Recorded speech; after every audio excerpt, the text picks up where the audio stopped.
Labas rytas, viršininke. Gal galėtum atvaryti mašiną? Žinoma, tuoj pat atsiprašysiu. Gerai, kad tu čia, Alejandrai. Noriu pasakyti kai ką svarbaus. Vėliau dabar turiu reikalų. Su Viktorija? Jei tau taip rūpi, taip. Važiuoju pas moterį, kurią myliu. Kokia prasmė? Tik gaišti laiką. Viktorija žino, kad visą šį laiką siekė ją atkeršyti. Bet mes abu žinom, kad tai netiesa. Ji taip nemano. Ji galvoja, kad bandai suvesti sąskaitas. Žinai kodėl? Nes ji tavęs nemyli ir nepasitikė. Taip. Daugiau su tavim apie tai nekalbėsiu. Gana. Gerai. Pamiršk. Bet mums reikėtų pasikalbėti apie tai, kad mes galimai turėsim vaikelį.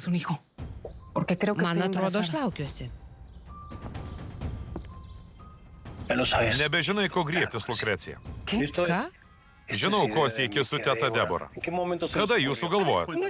Aš neįsigalvoju, Alejandrai. Puikiai žinai, kad neseniai kartu praleidom naktį. Ir jei aš laukiuosi, tai ir tavo atsakomybė.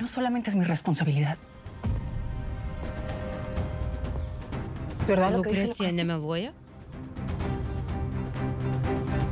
Ji laukiasi nuo tavęs?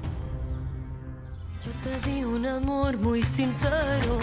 Yo te di mis caricias y besos. No me vengas a llorar.